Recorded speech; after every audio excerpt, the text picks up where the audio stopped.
భూమి మీద పగతోని ఇద్దరి జీవితాలను పలం పెట్టి వాళ్ళ జీవితాలతో ఆడుకోబోతున్న అపూర్వ.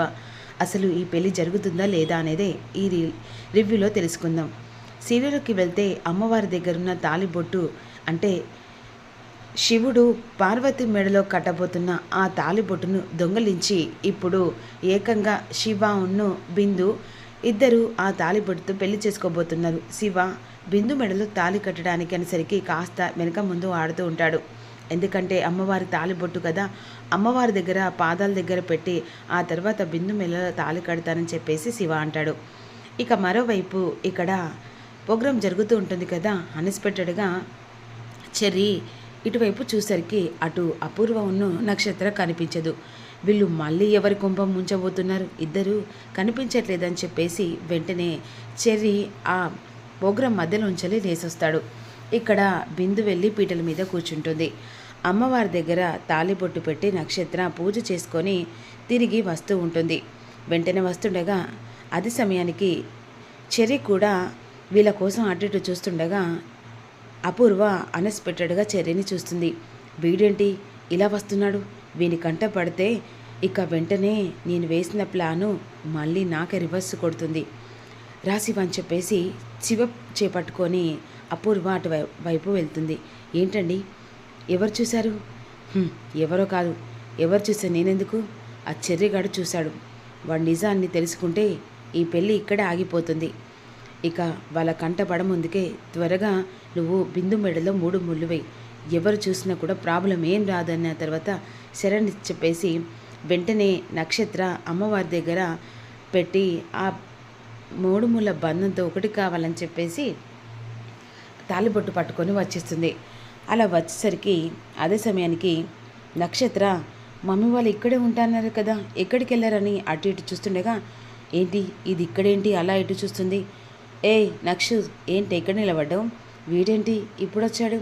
అబే ఏం లేదు చెర్రీ, అమ్మ కోసం చూస్తున్నాను. మీ అమ్మ అన్ఎక్స్పెక్టెడ్గా నాకు కనిపించట్లేదు, మరి నీకెందుకు కనిపించట్లేదు అంటే తల్లి బిడ్డలు కలిసి మళ్ళీ ఏదన్నా ప్లాన్ చేస్తున్నావా? మేమెందుకు ప్లాన్ చేస్తాం, అయినా ఇక్కడ ప్లాన్ చేయాల్సిన అవసరం ఏముంది, ఎందుకంటే మీరు ఏ టైంలో ఏ గోతి తీస్తారో తెలియదు కదా అందుకు అనే విధంగా ఇక చెర్రీ అంటూ ఉంటాడు.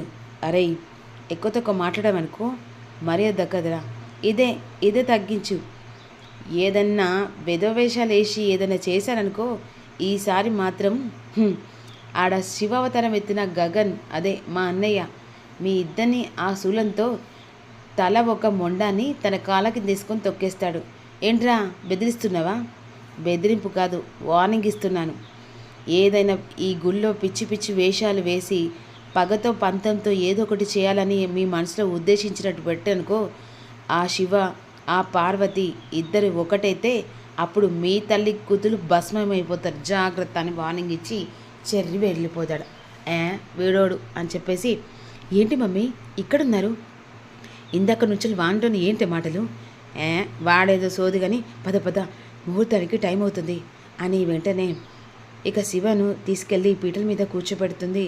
ఇక హడావిడిగా పంతులు గారు త్వరగా మంత్రాలు చదవండి, తను మెల్ల 3 ముళ్ళు వేస్తుందనేసరికి అదే సమయానికి మంత్రాలు చదివిన తర్వాత బాబు తన మెల్ల 3 ముళ్ళు వేయని చెప్పేసి పంతులు గారిన తర్వాత శివ తాలిబొట్టు పట్టుకొని ఇక బిందుకు 3 ముళ్ళు వేస్తుండగా ఎక్కడి నుంచో వచ్చిన త్రిశూలం ఒక్కసారిగా శివ చేతిలో ఉన్న తాలిబొట్టు ఎగిరి ఎక్కడో పడిపోతుంది.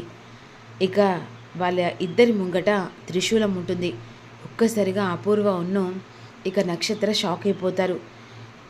ఈ శూలం బావ దగ్గర ఉంది కదా, ఇదేంటి ఇలా వచ్చింది అంటే బిందు మెల్లో తాళి కట్టడం, అమ్మవారి తాళి దొంగిలించడం ఇది కరెక్ట్ కాదనిపిస్తుంది అని చెప్పేసి శివ అనుకుంటూ ఆంటీ ఇలా అమ్మవారి తాళి దొంగిలించి కట్టడం కరెక్ట్ కాదు అనిపిస్తుంది, ఏంటి మూఢ నమ్మకాలు, వెంటనే మీరు తాళి కట్టి ఎవరైనా వచ్చే వరకు మేము తాళి కడితే అప్పుడు ఎవరేం చేయలేదు శివ, లేదంటే నేను కట్టలేనంటే కట్టు శివ, త్వరగా కట్టు శివ అని అన్న తర్వాత లేదు నేను కట్టలేనాంటీ అని చెప్పేసి శివ తాలిబొట్టు అక్కడ వదిలేసి ఇక వెళ్ళిపోతాడు.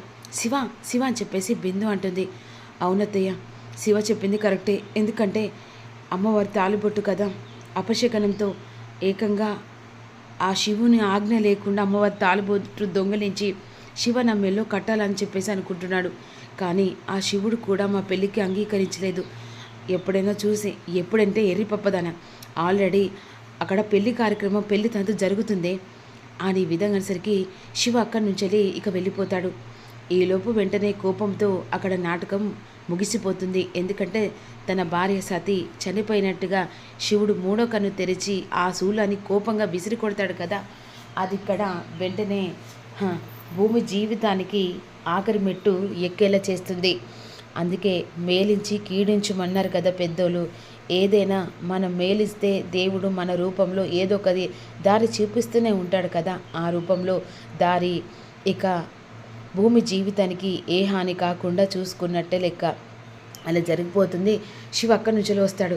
ఏంటి శివ, నీకోసం అని నేను అటు ఇటు చూస్తున్నా, ఎక్కడికి వెళ్ళావని పూని అడుగుతుంటుంది.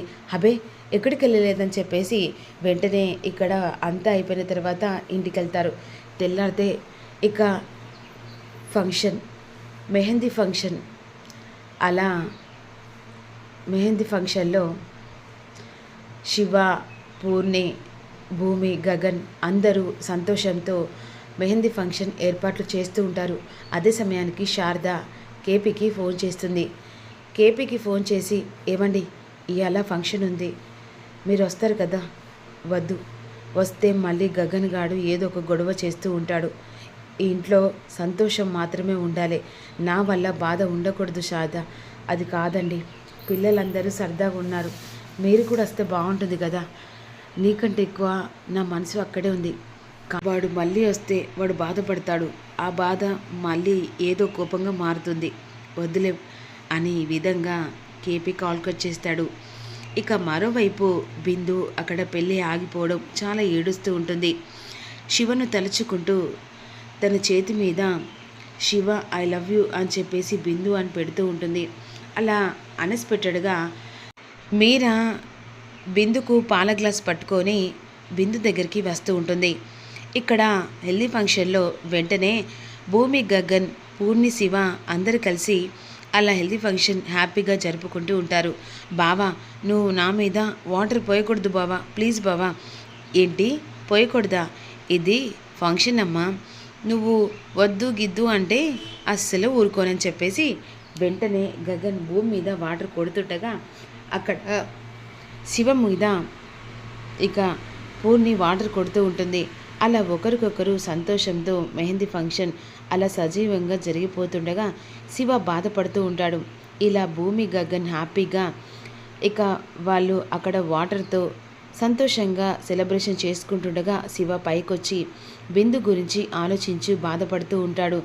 ఇక ఒక క్షణం అయితే పూర్ణి మెడలో తాలిబొట్టు కట్టేస్తాను, ఆ తర్వాత నా జీవితం ఎలా, ఇష్టం లేని పెళ్లి చేసుకొని ఇప్పుడు బిందుని మర్చిపోవాల్సిందేనా అని చెప్పేసి బాధపడుతుండగా అక్కడ బిందు దగ్గరికి పాల గ్లాస్ పట్టుకొని మీరా వస్తుంది. మీరా రాక గమనించుకోకుండా బిందు చేతి మీద అలా శివ ఇక వెడ్స్ అని చెప్పేసి బిందు అని పెట్టుకున్న తర్వాత ఒక్కసారిగా అది చూసిన షాకింగ్లో ఉండిపోతుంది.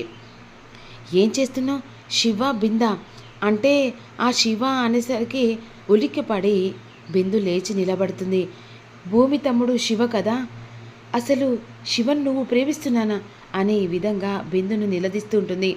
అవును మమ్మీ, శివను ప్రేమిస్తున్నాను, శివ పెళ్ళి జరగబోతుంది, శివ లేకపోతే నేను చచ్చిపోతాను మమ్మీ అని ఈ విధంగా ఏడుస్తుంటుంది. మమ్మీ దండం పెడతాను మమ్మీ. ఏంటే ఏం మాట్లాడుతున్నావు, వాణ్ణి నువ్వు ప్రేమించడం ఏంటే, అసలు ఏం మాట్లాడుతున్నావే అని మీరా అంటూ ఉంటుంది. ఈ విషయం ఇక ఎలాగైనా ఇంట్లో వాళ్ళకి చెప్పించి ఒప్పించాలనుకున్నా, కానీ ఆల్రెడీ శివ అక్కడ పూర్ణి మెడలో తాళి కడుతున్నాడు. శివ లేకుంటే నేను బ్రతకను మమ్మీ, చచ్చిపోతాను మమ్మీ. నువ్వు ఏం చేస్తావో నాకు తెలియదు, నా కోసం ఇక కన్న కూతురు కోసం, కన్న కూతురి ప్రాణుల కోసం ఏం చేస్తావో నాకు తెలియదు మమ్మీ అని చెప్పేసి వెంటనే లోపలికి వెళ్ళి డోర్ లాక్ చేసుకుంటుంది. ఇదేంటి ఇలా డోర్ లాక్ చేసుకుంది? ఇక బిందు బిందు నువ్వు ఏమాత్రం ఏం చేసుకోకమ్మా, నేను వెళ్ళి ఆ శారదకాలు పట్టుకుంటాను కానీ నువ్వు ఏం చేసుకోకమ్మా అని చెప్పేసి వెంటనే గబగబా ఇక జరుగుతున్న సంతోషం దగ్గరికి బాధతో మీరా వెళ్తూ ఉంటుంది. ఇక మరి మీరా వెళ్ళి శారద కాళ్ళు పట్టుకొని ఏం అడగబోతుంది? తన కూతురు సంతోషాన్ని ఈ కూతురుకివ్వమని మీరా శారద కాళ్ళు పట్టుకొని అడగబోతుందనే తెలుసుకుందాం.